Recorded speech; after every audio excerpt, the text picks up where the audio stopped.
Absolute Radio. Frank Skinner on Absolute Radio.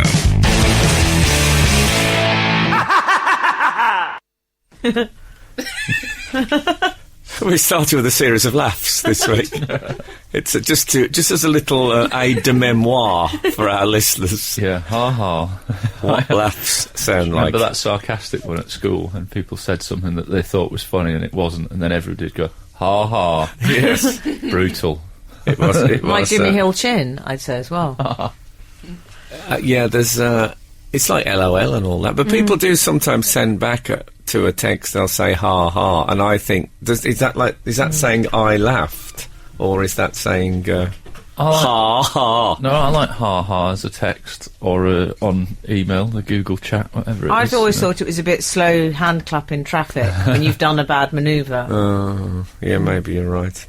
Hello, this is Not the Weekend podcast with Frank Skinner, Alan Cochrane, and Emily Dean. Who's on the show this week? Alan Cochrane. Do you not know him? Well, all have been a bit Started 1984, Frank. Look, nobody's perfect. Occasionally, even Homer nods. Just remember that. There's one for the Simpson fans. Yeah, so this is Absolute Radio. Welcome. Just pick a word at random. Pick a word, any word. Oh, dear. By the way, on the radio show, I should get this out of the way. I don't like just TCB, taking care of business. On the radio show, you may recall, I ended by saying that Simon Cowell had one of those terrible moments when you get the word wrong in a joke. Mm-hmm. Tom Jones had said that he'd been offered Britain's Got Talent, and Simon Cowell said, yeah, I think he's comparing us with Opportunity Knocks, a suggestion. This is an offer that Tom had years ago. He's so senile, he's got mixed up. But the word should have been confusing, of course, and suggests that I'm afraid he has been hoisted by his own petard.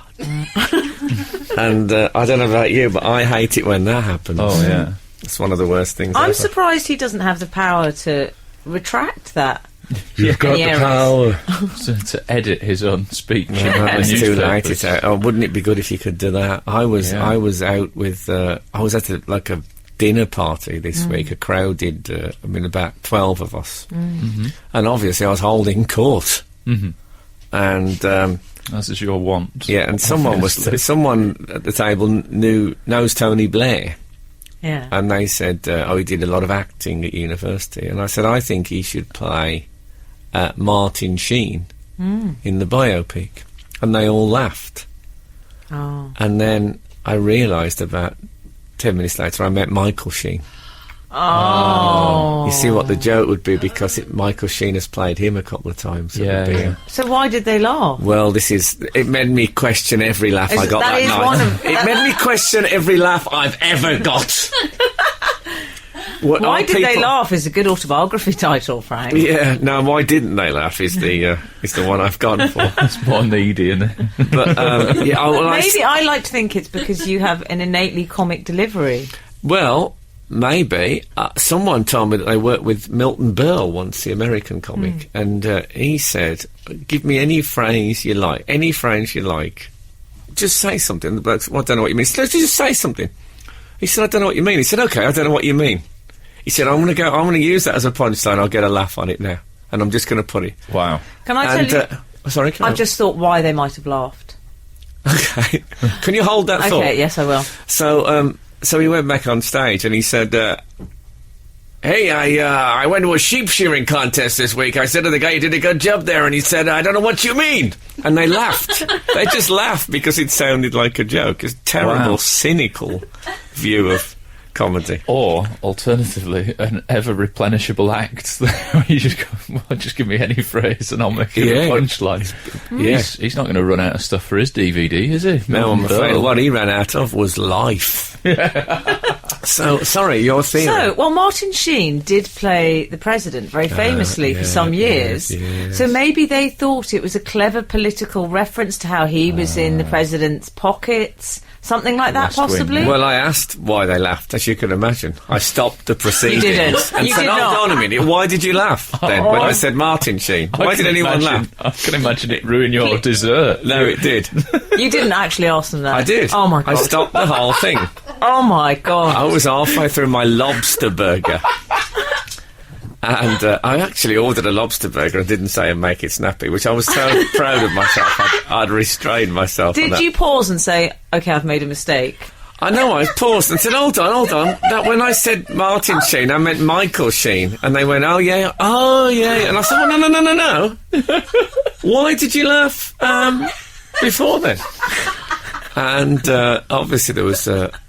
Emily looks so embarrassed on your behalf here. Yeah, and someone said, well, I thought you meant because, like, he'd played a president, so it's what would that be? That was messy, untidy remark. Don't expose the innards. You always do it. Yes, so, that, I don't think the evening ever quite recovered. I'll be honest with you. But, A lobster burger.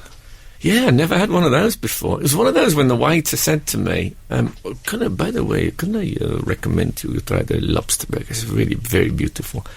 I don't think I've ever had anything recommended to me by a waiter like that I haven't had. Right, yeah. I just find that absolutely... And usually it means I know that they've got quite a lot of it, and the sell-by date is looming like a buzzard over a dying man. The lobster's pushing its luck. Exactly. But I went for the lobster burger, and I must say it was a bit of a delight. Was it in, like, a bread roll? Oh, yeah. They're lovely. Comes in its own bag. What do you think it would come in? A carapace? That's an incredible time commitment, though, isn't it? What, a lobby all burger? To get lobster meat out and then make it to fashion it into a burger, that's... Hey, look, a lot of man hours on the plate there. That's what I'm thinking. It's not my job. No, it's not. I'm fine with that. Let them dig. So, Frank, when I heard you were rolling with your homies this week. Yes, I went to... Bit of gossip on Twitter, wasn't it? I went to... well, what it was a sort of a pre-show gathering. This last week in London, Elvis the concert was on. Oh. Are you aware of what that is? They have Elvis on a big screen, Yes. singing unaccompanied, because they obviously recorded his vocals on a separate track when he performed live. He's doing a cappella, effectively. Yeah, so he's there, and then they have the ones who still live and are still well enough to travel from the original band playing live, accompanying him. That's so it's amazing. the TCB band with Sweet Inspirations, J.D. Summer and the Stamps, all those people. And I've seen the concert before. I found it quite upsetting because there's a big hole in the middle of the stage where Elvis should be, Yeah. and he's in there. But it's They, still, Lisa Marie's done duets sometimes, which is also very sad, I think. yeah. Did Natalie Cole do that I believe so. with Nat King?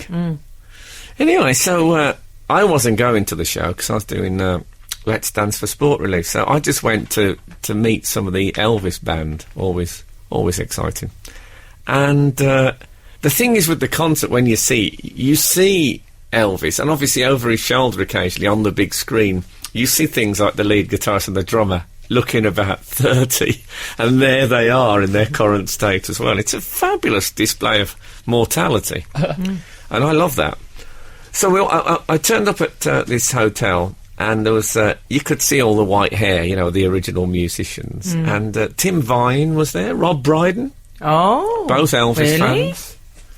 So they're like your comedy Elvis friends, is that what? That's how it works. Oh, really? So we hobnobbed with the Elvis band. I like that's Frank's sort of rat pack. Did they have biscuits out? Is that what you mean? They had, yeah, we did. Did I get a biscuit? I got a cup of tea. We met Norbert Putnam. Who's So this is the great thing about the Elvis thing, is that so many people around Elvis now have died or never leave Memphis, basically, that the ones you get coming on these tours are the fabulously obscure, the sort of people who would score very, very low on pointless. They might even be a pointless answer, which, it doesn't get any better than that. So I think it's always more exciting to meet the background, the periphery characters. Although I must say I was thrilled to bits this week when in a theatre Zoe Wanamaker just said hello to me out of nowhere. Oh, nice. Lovely. Zoe Wanamaker. Brilliant. So, Norbert Putnam, he's famous. He's a bass player. And he played on a track called Merry Christmas Baby. Merry Christmas Baby. Okay. And there's a bit during the recording where Elvis goes, "Wake up, Put!" and that's why this bloke is famous, basically, because he's the Norbert Putnam of pop. And had he gone to sleep, or was he just playing a bit slow, or was he off the pace, He's still or? justifying it all these years later. He said to me, the thing was, it was late, we'd been there all night. Elvis liked to work late. He said, and I was paying attention, just easing into it. Just suddenly heard him shout. So he's still explaining that story. But how marvellous to be known for an Elvis reprimand. That's fame, isn't it? Yeah. I had some signed photos, and the signed photos were signed photos of Elvis, and in the background you could see the drummer, and that's who'd signed it. It was great. It was great. It was like... it was a bit like the Kennedy massacre, having one signed by one of the unknown people who were on the Grassy, rather than by... I like it's just the Grassy now. Yeah.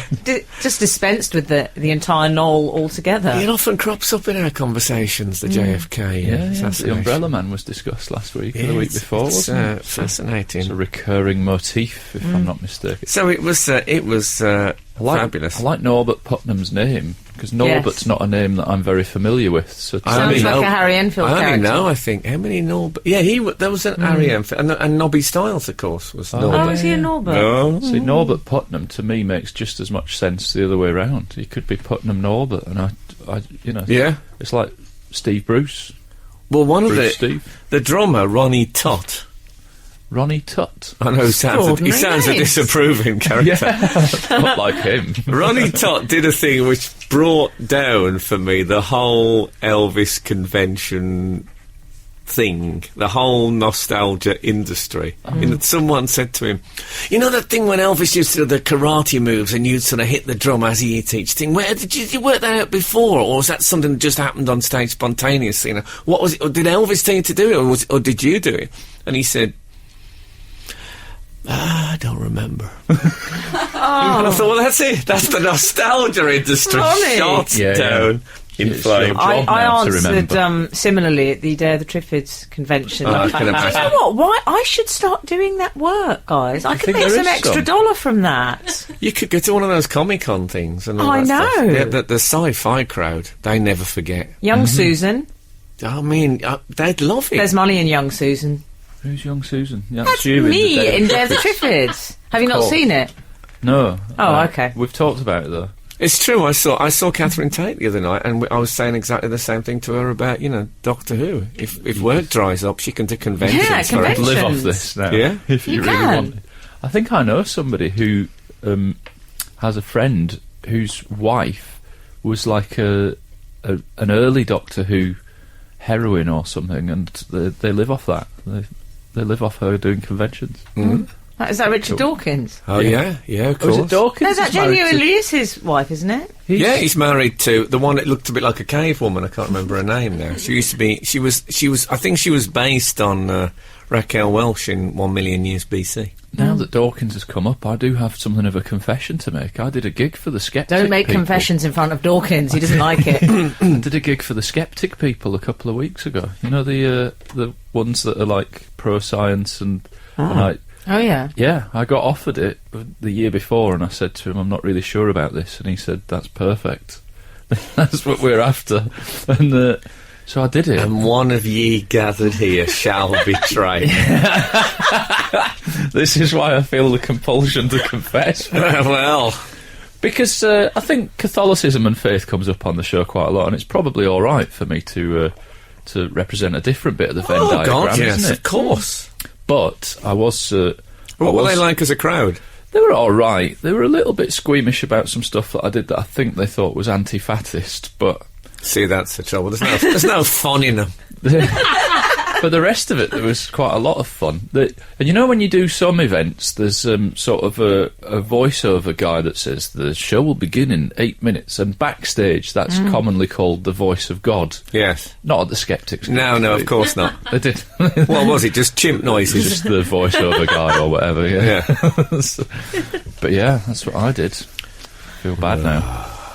Well, I tell you what, you also did, Frank. Of course, if you died there, you could never have done another gig. Very I wish I'd good. thought of that on the night. Oh, well, Very fine work from Frank there. thank you so much. The Cockerel and Terrible. I. That's what they call. What do the French call that about when you think of a joke? Esprit Thought on the d'escalier. stairs. Esprit d'escalier. I had one of those after the show on Saturday. Did you? You know that when we were talking about the bus drivers not giving that woman, the bus drivers won The lottery money winners in the lottery Who syndicate. scooped a cool 38 million. And there was a woman who'd been in the syndicate and then she'd left 6 months ago and now she wasn't getting any money. I thought, in a way, she's the ultimate example of that woman who runs after the bus, but the doors are shut and they just look at them and won't let them on. She's in their wing mirrors right now. Getting smaller and smaller and smaller. So, Frank, the Cockerel and I, we sort of flew the roost, really, this week, didn't we? Did a bit of moonlighting in We many did. regards. Do you know, at school, if you did that, we called it going off. Going There was a off. whole group of you, and then two of you started doing independent activities. Yeah. They'd say, Yeah. they're going off. I don't Tamara like- Teichmann and Emily are going off. I don't like it, I have to say. Don't you? I feel that you're Lenny Henry and Tracy Ullman to my David Copperfield. No one asked me to go to Glasgow. And, Well, but I had an incident, Alan, Are you before sure? I arrived. I didn't tell you that. Did you?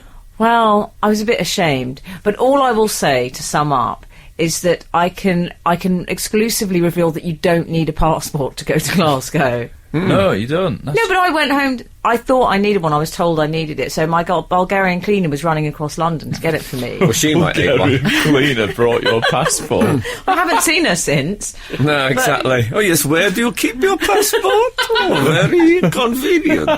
Is that Dracula? I think there's a bit of Dracula in the family.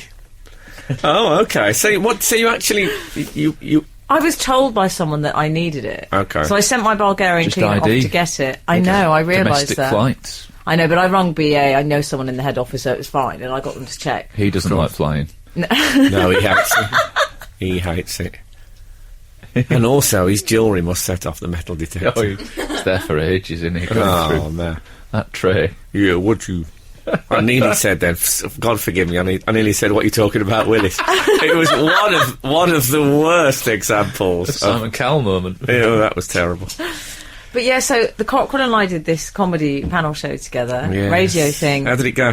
Well, it was all right. The Cockerel was like a very experienced midwife, leading me through a very traumatic birth. I didn't really love it that much because I don't like buzzers, and it was very buzzer centric. Yeah.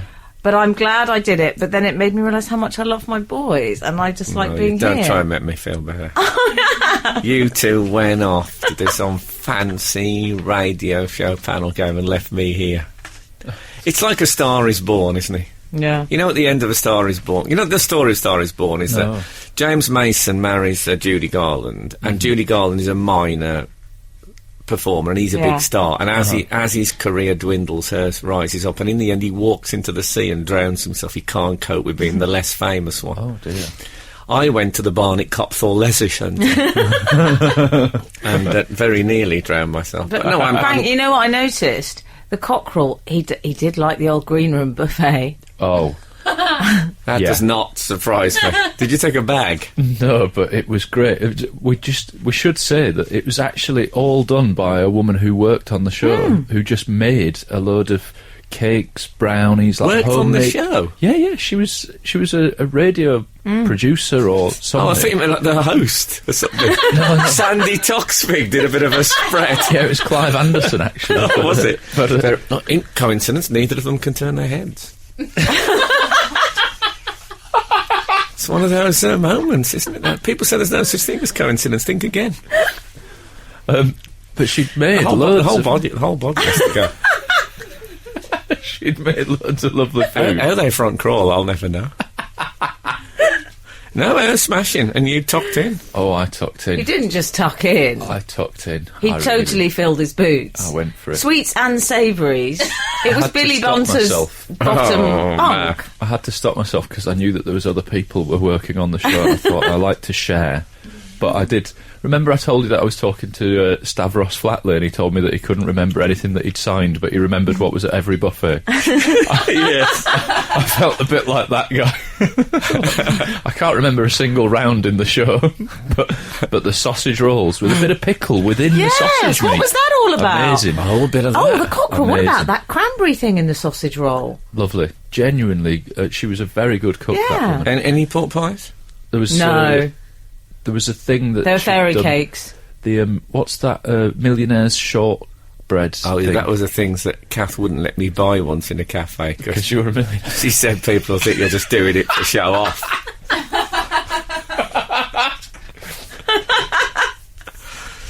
Oh dear. I stopped her buying the tart. Absolute Radio. Frank Skinner on Absolute Radio. Well, I was walking through London this week, and I had a text from Kath, and she'd been to the Chortle Awards, which is comedy yeah. awards. Apparently much valued by comedians. They're the Comedians Comedy Awards. The radio show wasn't nominated, so I think they're rubbish. Yeah. But anyway, one person who was nominated, who isn't rubbish, is Alan Cochrane. And Kath texted me to say that he won. So she didn't say which category. Oh, didn't she? No, but Oh, I that thought, explains a lot. oh well, excellent. So I texted, congratulations on the Chortle Award. And the reply was a bit grumpy. What did he say, This is a Frank? man who's just won an award and been congratulated by a friend. He said something like, oh, I could read it to you. It's something like, oh, so apparently I'm a club comic now. I thought I was on tour. and at the end it said something, well, thanks anyway. Cockerel. Oh, that's me overthinking my own text. But I thought you knew that I'd been nominated for a club comedian. Oh. Which, I mean, it's a weird passive-aggressive thing, isn't it? It's almost like they're going, know your place. I did have an image. I mean, I saw you in a blazer. Club comedian. Yes. Yeah, well, Cigarette and a there's- pint half, Exactly. half full. There is It's Bernard something- Wright on And reading. maybe a dolly bird on your arm. Yeah, exactly. Going out with a dancer. Yeah. Exactly Called how I live Pam. my life, as you know. Or if it isn't, it will be this year, now that I am officially a club Yeah. comedian. So he's still bitter. So I just texted Frank saying, obviously I should be taking all my tour dates out and returning to the clubs. Not that I'm not ever in the clubs, but it sounds like a thing, doesn't it? I think it used to be called Best Headliner or something. Which Oh yeah, sure it did. Similarly nonsensical. I'm sure that's a different category altogether. I don't know why. Anyway, Anyway, I suppose congratulations. it's nice, Congratulations and apologies and I- commiserations. I try and, I said apologies and I meant commiserations. You know what I did there? Got a cowl, haven't Bit you? of a Simon Cowell. Got a cowl. A But cowl. luckily, we can edit. Let's all call that, it a please. cowl par. Oh, yeah. I Isn't like that what to, Desperate Dan used to eat?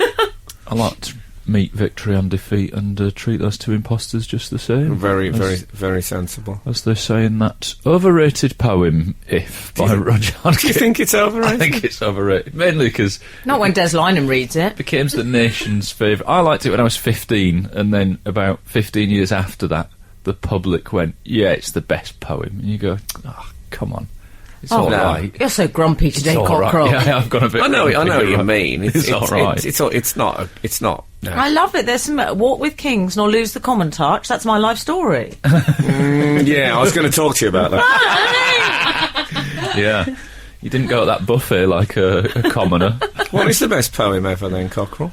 Well, about this for Not the Weekend podcast. topic. I like Dejection and Ode by S.T. Coleridge, but Oh, Kelsey Priest. not, exactly. It's not everyone's cup of tea. I like The Rime of the Ancient Mariner. Nice. You've gone yeah. through the Coleridge scene. Sadder and a wiser man, he rose the morrow morn. Yeah. Indeed. Frank. He was an ancient mariner. He stoppeth 1 in 3. Yeah. As we always used to say, we had a goalie like that at the album.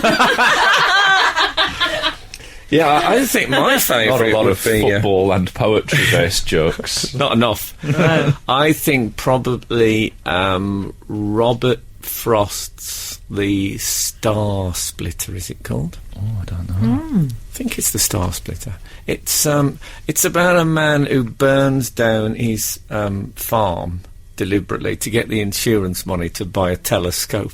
Oh, really? That's brilliant. I also Sounds like an Alan Plater drama. is it Porphyria's Lover, the one where he's so in love with his wife he strangles her with her hair? Because he just that old realises that defence. he's never going to be... Can I say that we don't condone domestic violence on Absolute Radio? I wasn't condoning it. I'm talking about a poem. You were suggesting there was some sort of strange beauty in it. Emily's not condoning being a mariner God, either. It's a discussion about poetry. Look, if I want this kind of talk, we'll have Rula Lenska on as a guest. He hasn't talked about it for 10 minutes. No, imagine being strangled with her terrible ginger hair. Couldn't Frank, you? I'm not sure this is okay. No, okay, we'll move on. Moving on. Oh, a thing happened to me this week. Oh yeah. I was in Mass. I don't know that club. Is it in Vauxhall? Yeah, it's a gay. You know, I have a gay associate, and he goes to Gay associate. he goes to a club called. Is he on the programme credits of one of the TV shows? Exactly. Gay associate. A gay associate, and he. They should have had that on Queer Eye for the Straight Guy, really, shouldn't they? I'm sure they did. He goes to a club, a gay club called Fire.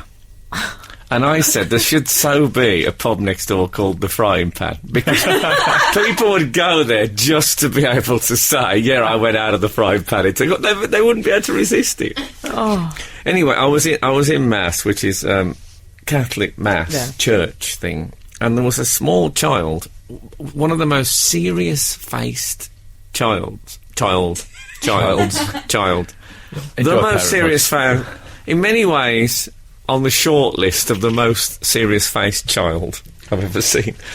And she was really sort of glaring at people and making me feel uneasy. But she had a large toy penguin under her arm. And so the sort of slightly frightening child, the sort of the bad seed, Rosemary's Baby element, the Midwich Cuckoo, was sort of beautifully played down by the stuffed penguin. I remember thinking, if only George Osborne, during his budget speech, had had a toy penguin under one arm, I feel that the whole thing, people would have thought, no, it's all right, the budget, wasn't it? Or if he'd done the whole thing with a glove puppet. Yeah, I think teeth clamped together. you would be, if Neville Chamberlain had had a toy penguin when he said, I spoke this morning with the German Chancellor, Herr Hitler, I think people would have thought differently about it. Enoch Pell, like the Roman... Anyway. Don't tease me with your Enoch impression. No. But there was another penguin incident, Frank. Oh, that was a brilliant thing. Did you read about that? Yes. There was a penguin, it was on a river in Germany. Sounds like beginning to sort of Boney M song. There was a river in Germany, and they called out, there was a rescue panic, because they thought... I have to say, I love stories like this. Yeah. I love rescue of things that don't need rescue Someone stories. called, because there was a full-scale animal rescue, they called it, because they thought it was a penguin in distress, and it was a child's toy penguin. No, but they thought someone had glued it to a board. Yeah. And they thought that its feet. People reported it said that its feet had frozen into the ice, and it wasn't moving because it was. There's actually a design fault in nature that penguins' feet freeze to the ice. You'd think it'd have happened before now, wouldn't You you? think that's why they keep moving. That marching thing they do. They know if they stand still for a moment. But the fact that people phoned in, I find amazing. Yeah. If I saw a penguin going down a river on a piece of ice, I'd have thought, look at him, he's loving it. Look at him. Yeah. Cooey! This is the time of our life. I just thought he was Even having looked that authentic. It looked like the penguin in Wallace and Gromit. That's what it looked like. I suppose from a distance. Yeah. And when you're upset, I always find the emergency services as well, they're a bit low on the old sense of humour count, aren't they? Well, I've been on What the do you find phone that when you for prank the, call them? Yeah. When I scream at an upstairs window with one of those blowy orange and yellow paper things that you sometimes get in bars. They don't want it. They don't want to know. I stayed in a hotel recently that had some sort of furry llamas with golden crowns on. Oh, yeah. the RSPCA were not interested in No? the welfare of those when I phoned, but like, some people just don't want the work, do they? Well, what did you say? There's been a llama coronation. I'm not sure they're being treated in the way that they should be. They're not just to stand in a hallway wearing jewellery. I just love a prank. It's the best. It's the best. Oh, God. I don't. Oh, I do. One of my subtlest, and I don't know if this all works, maybe you did have to know about it, but me and David Baddiel used to have, when we lived together, he had a jog, and it had a white horse on the side. It was a very old thing his mum had given him, or something. He had it for years. Jog with white horse on the side. And, that sounds like an order, doesn't it? I'll have a jog with a white horse on the side. Now, and he had this white horse, and I really liked it. There was something fabulously old-fashioned and sort of thing my gran would have had. And he said, "Oh, I'm going to get rid of that. I'm going to get rid of that jog." I said, "No, it's got, it's got class." And anyway, he chucked it out, and he bought a glass jug, a stylish glass jug of a very similar size. But just a dull glass jug. So I was in Woolworths and I saw a white horse, or a toy, but like a realistic, like a, like they have tigers and things. They had a white horse just about the right size. So I went home and I put it inside the glass jug. I was so pleased with it. I'd reclaimed it for kitsch.